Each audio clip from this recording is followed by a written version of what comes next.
नमस्कार दोस्तों, आइए सुनते हैं मालती जोशी जी की लिखी कहानी स्नेहबंध। स्नेहबंध कहानी का घटनाक्रम मुख्यतः मीता और उसकी सास के इर्द गिर्द घूमता है। कहानी शुरू करने से पहले अगर आप हमारे चैनल में नए हैं तो चैनल को सब्सक्राइब करें, शेयर करें और लाइक करें। आइए सुनते हैं कहानी स्नेहबंध। माँ, ये है मीतू मैत्रेयी। ध्रुव ने परिचय करवाया तो देखती ही रह गई। कटे बाल के नीचे एक छोटा सा चेहरा, वह भी आधा धूप के चश्मे से ढका हुआ। गहरे नीले रंग के ऊपर चटक पीले रंग का स्वेटर, उसकी बुनाई इतनी प्यारी कि कोई और होता तो पास बिठाकर पहले बुनाई उतार लेती, बाकी बातें बाद में। पर ये मीतू थी, मैत्रेयी। अपनी सारी प्रतिक्रिया मन में ही समेटकर मैंने सहज स्वर में कहा, बैठक में चलकर बैठो तुम लोग, मैं पापा को बुला लाऊं। बच्चों के पापा बगिया में आराम कुर्सी से लेटे अखबार पढ़ रहे थे। 4 पन्नों का अखबार है, लेकिन पढ़ने में सुबह से शाम कर देंगे। अपनी सारी खीज उन पर उड़ेलते हुए मैंने कहा, बहू रानी आई है, चलकर मुआयना कर लीजिए। बहू रानी? उन्होंने चौंक कर कहा, फिर चश्मा उतार कर मुझे सीधे देखते हुए बोले, बहू रानी आई है तो तुम्हारा स्वर इतना तल्ख क्यों है? 1 2 नहीं, साथ रहते हुए 28 साल हो गए हैं। मेरे स्वर का एक एक उतार चढ़ाव उन्हें कंठस्थ हो गया। फिर भी मैंने कोई जवाब नहीं दिया और चाय बनाने के बहाने रसोई में चली गई। आधा पौने घंटे बाद जब चाय नाश्ता सजाकर बाहर ले आई, उस समय बैठक कहकहों से गुलजार थी। इस बीच शायद शिव भी कॉलेज से लौट आया था। उसी के किसी चुटकुल्ले पर सब लोग ठहाका लगा रहे थे। मुझे देखते ही शिव ने आगे बढ़कर ट्रे थाम ली। ध्रुव ने मेज से सारा कबाड़ हटाकर जगह बनाई। पानी का जग और चटनी की शीशी अंदर छूट गई थी। ट्रे रखकर शिव दौड़कर दोनों चीज़ें ले आया। सब कुछ एकदम स्वाभाविक ढंग से ही हो रहा था। जब से सविता ससुराल गई है, बच्चे इसी तरह माँ का हाथ बटा लेते हैं, पर पता नहीं क्यों आज मुझे यह सब अच्छा नहीं लगा। थोड़ा सब्र तो किया होता इन लोगों ने। मैं भी तो देखती, मीतू नाम की यह लड़की कितना अदब कायदा जानती है, घर की बहू बनकर आ रही है। यह तो हुआ नहीं कि खुद चलकर रसोई तक आती, झूठ मूठ ही सही मदद के लिए पूछती। बस लाट साहब की तरह बाहर बैठी रही। लड़के बेचारे बैरों की तरह दौड़ धूप कर रहे हैं। नाश्ते के लिए गरम समोसे बना लिए थे, सूजी के लड्डू और घर का बना चिवड़ा भी साथ था। हाय माँ, आपने यह सब घर पर बनाया है? मीता किलक कर बोली, मैं तो विश्वास नहीं कर सकती, रोज़ इतना भारी नाश्ता देती हैं आप, तभी आपके दोनों सुपुत्र मोटूमल हो रहे हैं। हमें नज़र मत लगाओ, ध्रुव ने टोका। माँ की जीवन भर की साधना है हमारे पीछे, जानती है मीता जी? शिव ने कृत्रिम गंभीरता ओढ़कर कहा। माँ ने हमको खिला पिलाकर ऐसा तैयार कर दिया है कि अब कैसी भी कर्कश बीवी मिले हम निपट लेंगे, मैदान छोड़कर भागेंगे नहीं। कमरा एक बार फिर से हंसी में डूब गया, लेकिन बड़ा तनाव आ रहा था। मेरे बच्चों को मोटूमल कहने का हक इसे किसने दे दिया? अभी तो घर में आई भी नहीं और रौब झाड़ने लगी। वाह, यह भी कोई बात हुई? तुम्हारे माँ बाप ने तुम्हें नहीं खिलाया तो हम क्या करें? तुम अपने राज में डबल रोटी खिला खिला कर उसे दुबला कर लेना बस। चलूँ माँ? मैंने अपनी तंद्रा से चौंक कर देखा। सब लोग उठ खड़े हो गए थे। मीता नमस्ते कर रही थी, फिर वह चली गई। दरवाजे तक छोड़कर हम लौट आए। ध्रुव उसे घर तक छोड़ने चला गया। पहली बार आई थी। बच्चों के पापा घर में आते ही शुरू हो गए, जिस तिस को तुम नेक बांटती फिरती हो, उसे यूं ही खाली हाथ भेज दिया। मैंने कोई जवाब नहीं दिया, खाली प्लेट प्याले समेटकर रसोई में चली आई हूँ। पहली बार आई थी तो कोई क्या करे, रीत रिवाजों का ठेका क्या हमने ही ले रखा है? वह क्या एक बार झुककर पैर नहीं छू सकती थी? एकदम ही अंग्रेज बनी जा रही थी। सारी शाम मैं रसोई में ही बनी रही। मुझे मालूम था मेरी प्रतिक्रिया जानने को सब उत्सुक होंगे, पर मैंने किसी को हवा नहीं लगने दी। शिव 1 2 बार आकर मंडरा गया, पर मैं व्यस्त होने का दिखावा करती रही। रात खाने की मेज पर भी एक अव्यक्त तनाव था। बच्चों के पापा ने एक दो चुटकुले सुनाकर उसे तोड़ने की कोशिश भी की, पर बात कुछ बनी नहीं। खाने के बाद भी काम कहाँ खत्म होता है। सारे दरवाजे खिड़कियाँ मुझे ही देखने होते हैं। घर भर की बत्तियाँ बुझानी होती है, टंकी में पाइप छोड़ना होता, दूध दही के बर्तनों को जाली की अलमारी में रखना होता है, आंगन में सूखते कपड़े उतारना होता है। एक एक काम निपटाती जा रही थी कि देखा ध्रुव पास आकर खड़ा हो गया है। माँ, उसने कांपते हुए स्वर में पुकारा। क्या है? तौलियों को तहाते हुए मैंने पूछा। तुम्हें मीता कैसी लगी? मेरे लगने का क्या, तुम्हें पसंद आनी चाहिए बस। नहीं माँ, तुम्हारी पसंद बहुत ज़रूरी है, तुम्हारी और पापा की। शाम से मन में जो अंधड़ उठ रहा था ध्रुव के प्रश्न से तीव्र हो उठा। तुमने जवाब नहीं दिया माँ। अच्छा यह बताओ, क्या उसे पता था कि तुम उसे कहाँ ले जा रहे हो? मैंने प्रति प्रश्न किया। हाँ, क्यों? तो क्या वह ढंग के कपड़े पहनकर नहीं आ सकती थी? कम से कम तुम उसे। मैंने कहा था माँ। फिर? वह बोली, मैं जैसी हूँ वैसी ही उन्हें देख लेने दो, बेकार नाटक करने से फ़ायदा। खैर कपड़ों को छोड़ो, वैसे कैसी लगी बताओ? ध्रुव इतनी अजीजी से पूछ रहा था कि उसका दिल दुखाते न बना।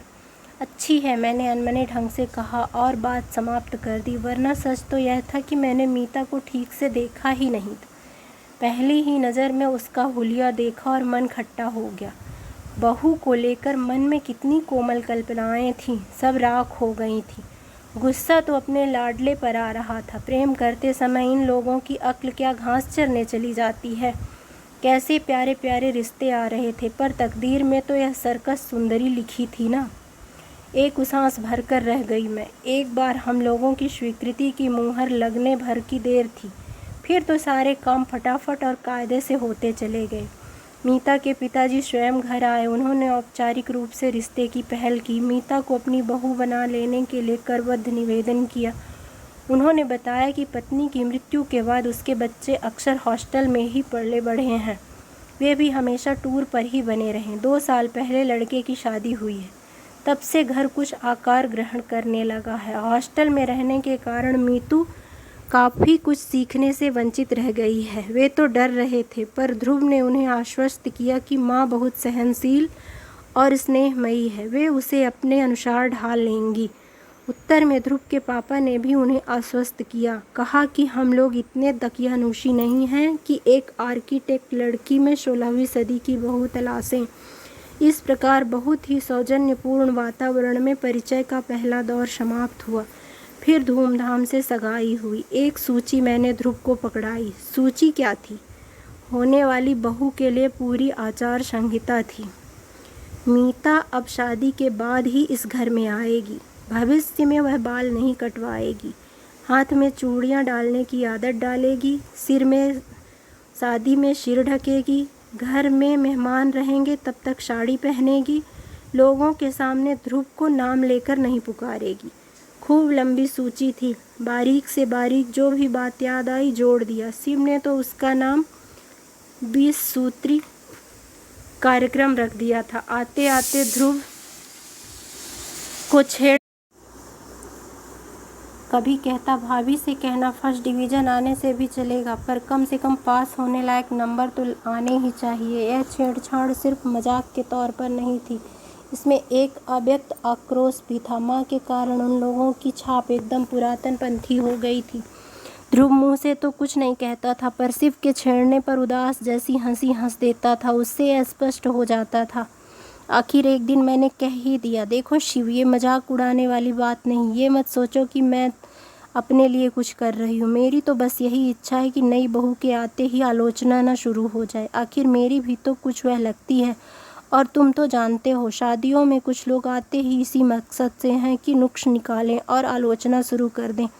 बच्चे इसके बाद चुप हो गए थे। वैसे मैंने एकदम गलत भी नहीं कहा था। शादी में सचमुच कुछ लोग मीन मेख निकालने के लिए ही आते हैं।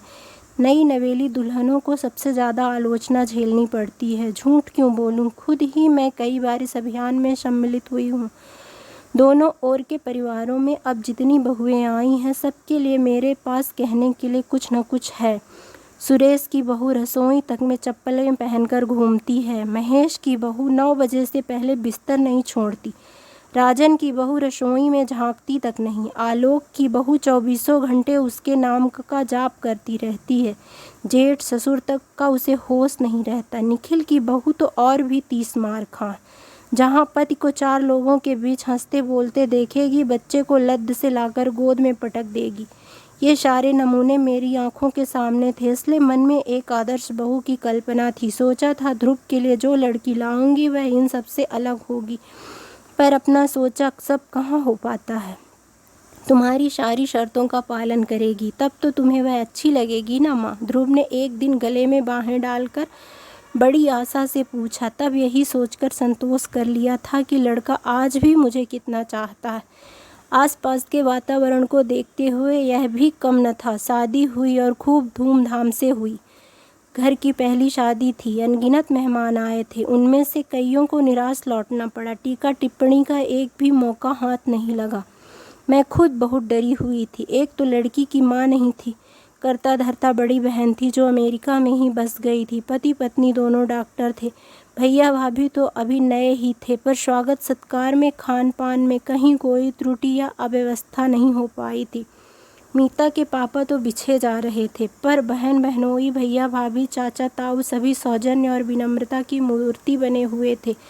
और जयमाला के समय जब मीता को देखा तो बस आंखें जुड़ा गई। अपना वह रूप लावण्य इतने दिनों तक उसने कहाँ छिपा रखा था।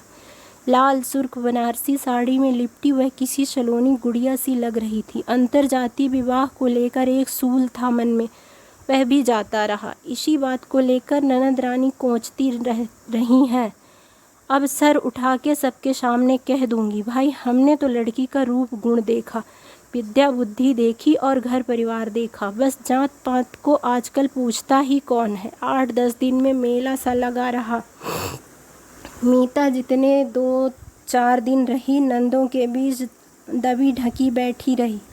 उनके बच्चों का लाड दुलार करती रही। रिश्ते की सास और जेठानियों की मान मनुहार करती रही। सभी लोग प्रसन्न थे और जाते समय हर कोई मुझे बधाई देता हुआ गया। शादी के बाद दोनों 8-10 दिन के लिए मसूरी चले गए थे। उनके लौटने तक मैंने सविता को रोक लिया था। सोचा ननद भौजाई थोड़े दिन साथ रह लेंगी। दूसरे दिन सुबह सुबह मैं रसोई में व्यस्त थी कि सविता पास आकर फुसफुसाई, माँ बहू रानी को तो देखो। देखा, बड़े बड़े पीले फूलों वाली मैक्सी पहनकर मेज लगा रही है। मैं और सविता दोनों एक दूसरे का मुंह ताक रहे थे। इस बात को कौन बताए और कैसे। मैं तो आजकल लड़कों से खौफ खाने लगी थी, पर सविता तो उन दोनों को घास नहीं डालती थी। दंदनाती हुई बाहर चली गई और बोली, मीता रानी आज ये कौन सी पोशाक निकाल ली? घर की ड्रेस है दीदी। फिर सविता की प्रश्नार्थक दृष्टि को समझते हुए बोली, माँ का आर्डर था कि मेहमानों के सामने साड़ी पहननी होगी, इसलिए इतने दिन तक पहनती रही, पर इतना बंधा बंधा लगता है उसमें। तो हमें मेहमानों में नहीं गिनती तुम? आप तो घर की हैं, दीदी हैं अपनी। और कोई वक्त होता तो मैं इसी बात पर निहाल हो जाती, पर इस समय समस्या जरा नाजुक थी।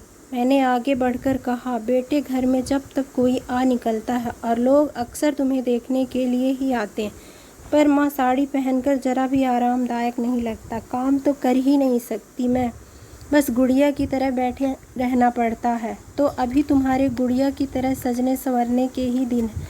काम करने की तो ज़िंदगी पड़ी है और अभी तो मैं बैठी हूँ।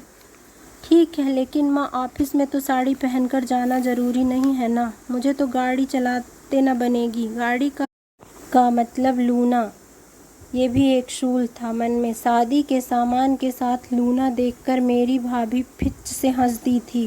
वाह ध्रुव जी, सीधेपन की हद कर दी आपने। आजकल बजाज सुपर से नीचे कोई बात नहीं करता और आप कम से कम। मामी जी, ध्रुव बात काट कर बोला, यह मेरी नहीं मीता की गाड़ी है। मेरे पास तो अपनी प्रिया है। मीता ने पापा से कहा था कि जेवर चाहे न दें पर गाड़ी ज़रूर दें, यानी सब कुछ अपने आप ही तय हो गया था। मन इतना खट्टा हो गया था, स्कूटर ही ले लेते तो क्या हो जाता? प्रिया शिव के काम आ जाती। स्कूटर पर तो दोनों आ जा सकते थे, तब यह पहनने ओढ़ने का झंझट भी न खड़ा होता।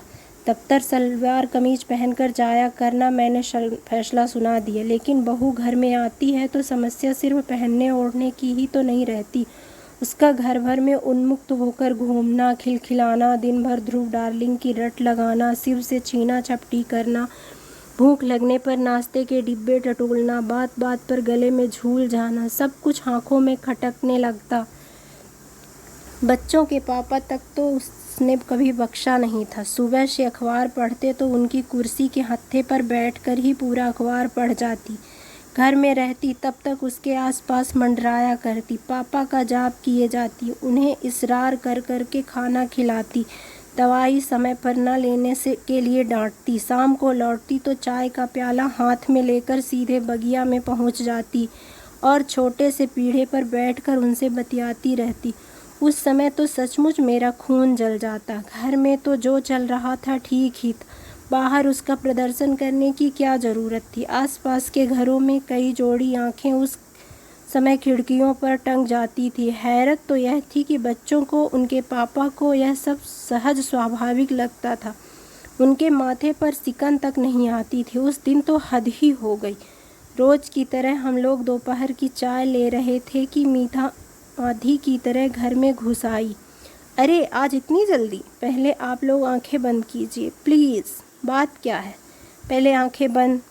और हमारे पलक झपकते उसने दोनों के गले में एक एक फूल माला डाल दी और तालियां बजाते हुए किलकने लगी।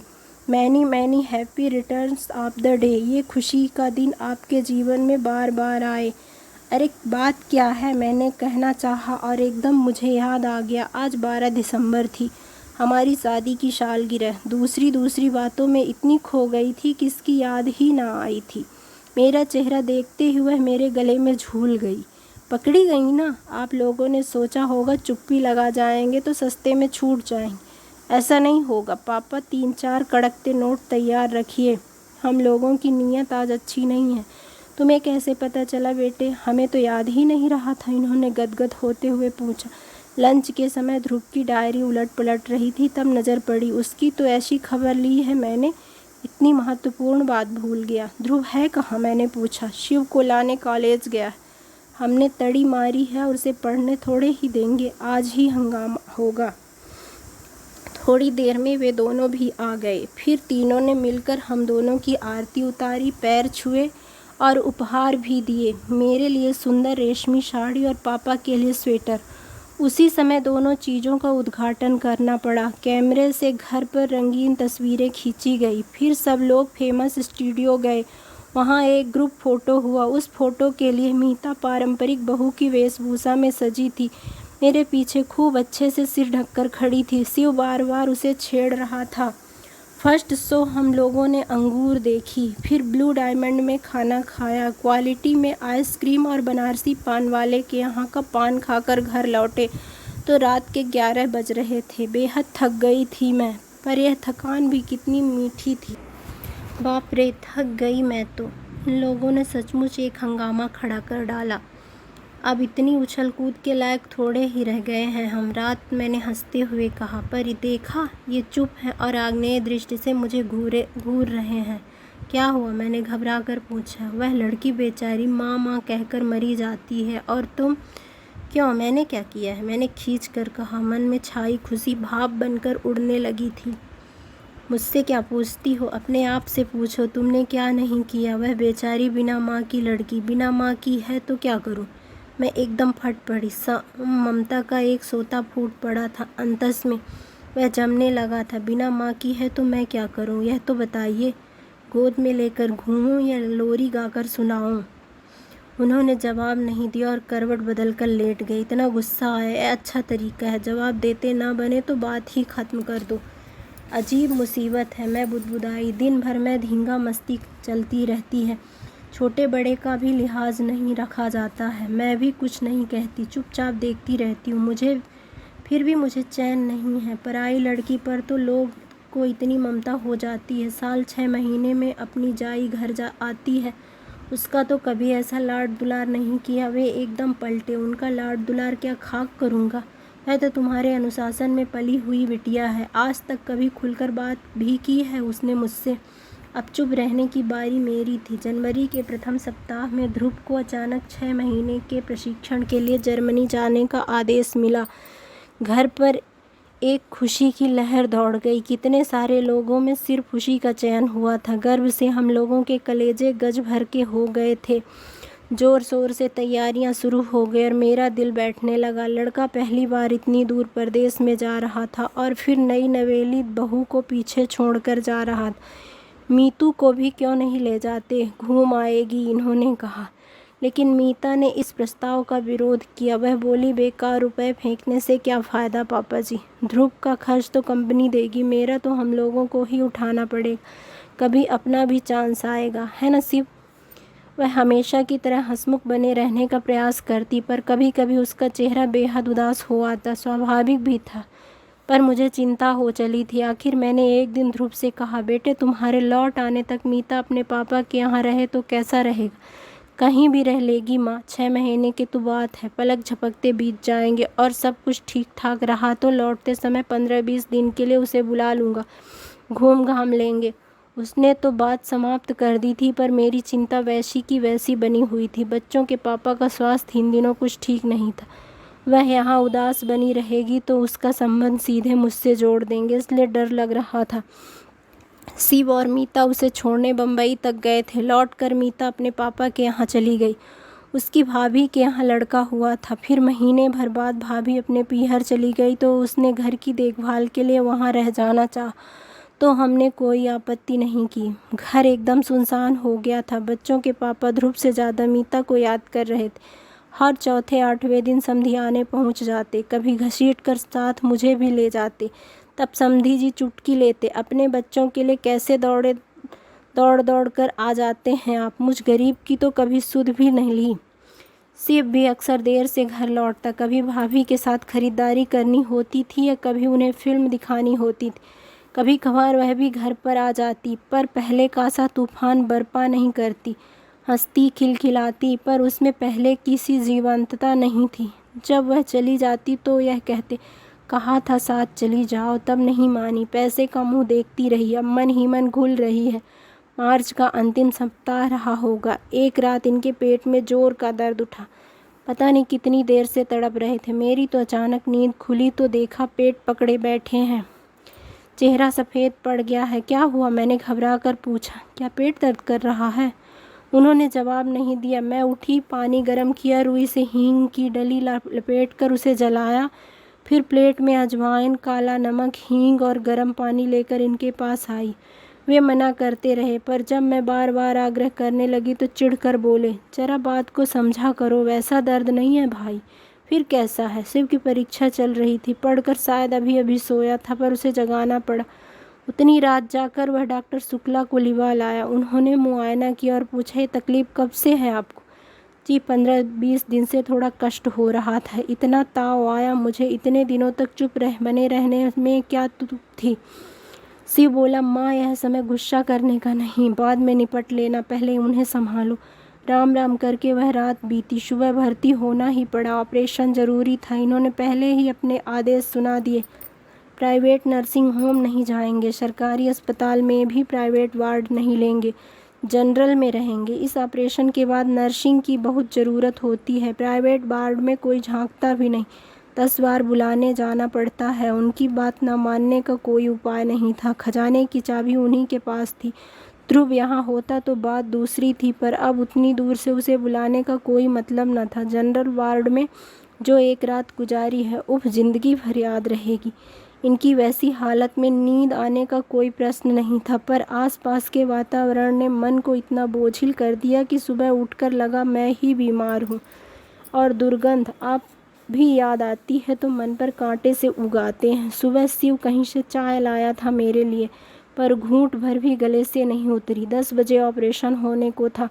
9 बजे ही इन्हें स्ट्रेचर पर डालकर ले गए। मैं और शिव पीछे पीछे चल पड़े। जहाँ तक जाने दिया गया वहाँ तक गए।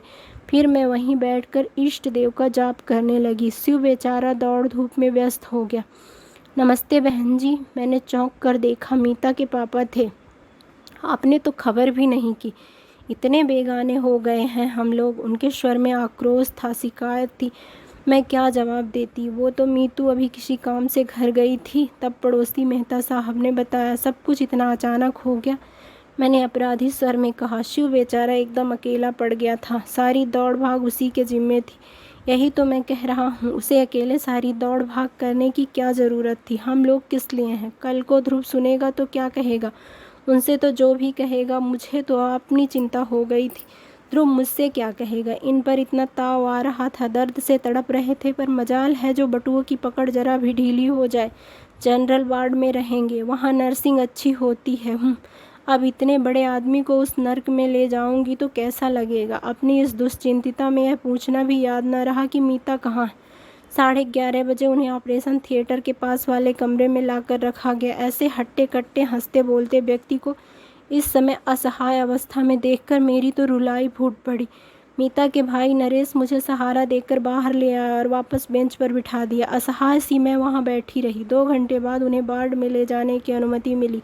ये 2 घंटे मेरे लिए 2 युग हो गए थे। वार्ड में वापसी के समय काफिला जरा बड़ा था। घर परिवार के लोग थे और स्टाफ के भी। ढेर सी शीशियाँ स्ट्रेचर के साथ चल रही थी। सब लोग उन्हें उठाए हुए थे। माँ, तुम सीढ़ियों से आ जाओ, लिफ्ट में तुम्हें परेशानी होगी, शिव ने कहा तो मैं सीढ़ियों की ओर मुड़ गई।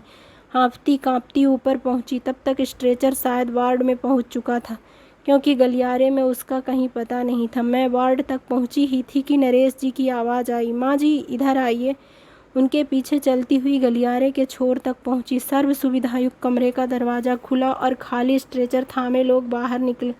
यह कमरा, मैंने अस्फुट स्वर में कहा, भाभी ने आरक्षित करवाया है।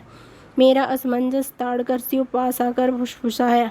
ये उसके बस की ही बात थी जी, उसके पापा गर्व से बता रहे थे। अधीक्षक से जाकर भिड़ गई। खड़े खड़े कमरे का आरक्षण करवा लिया। बहुत लड़ाकू है यह लड़की।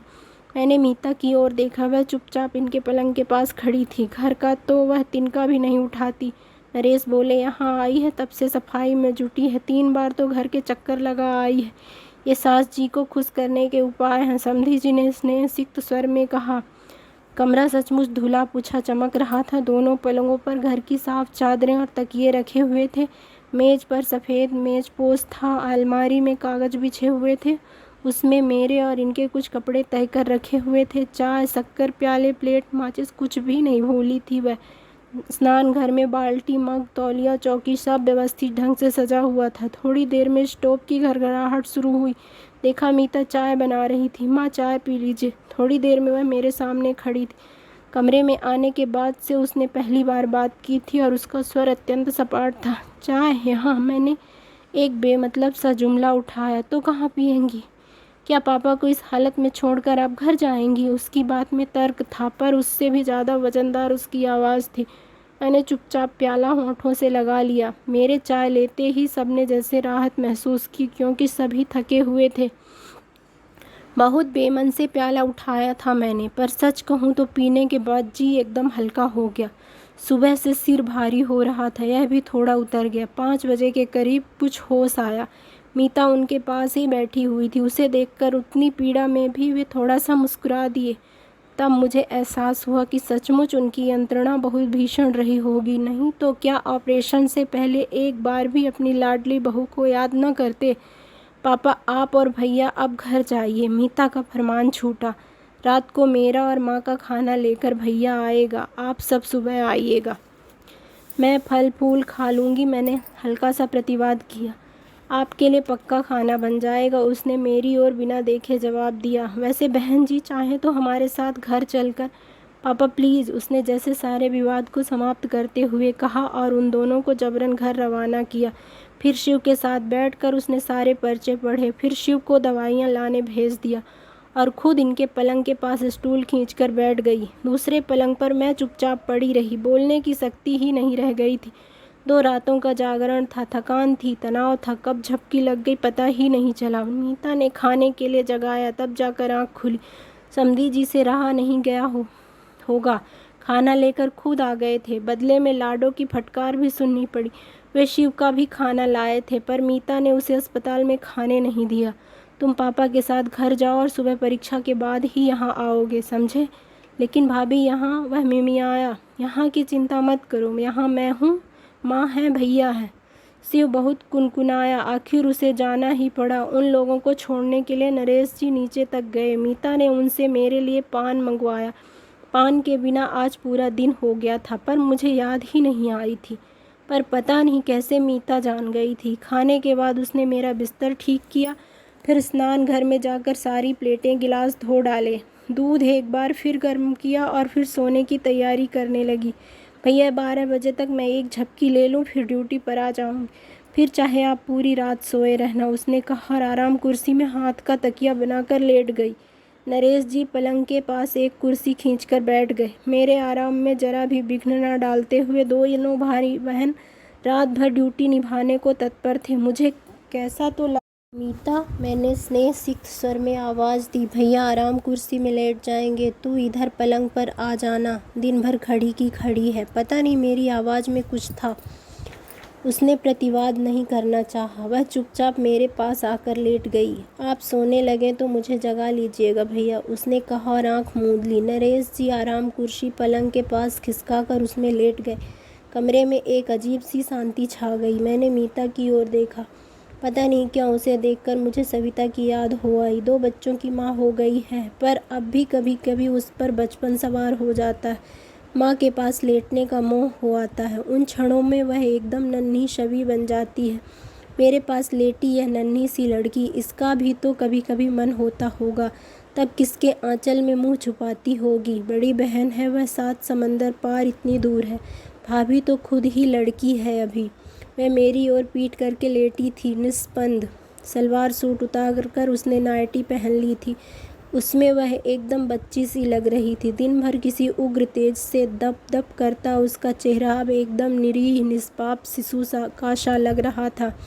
ममता का एक ज्वर सा उठा मन में। एकदम उसे अंक में भर लेने की इच्छा हुई, पर संकोच में मैं बस उसकी पीठ पर बालों पर हाथ फेरती रही। अचानक मेरी उंगलियां उसके पलकों को छू गई। वे गीली थी। क्या हुआ बेटे, मैंने प्यार से पूछा। वह कुछ नहीं बोली, बस जैसे रुलाई रोकने के लिए होंठ सख्ती से भींच लिए।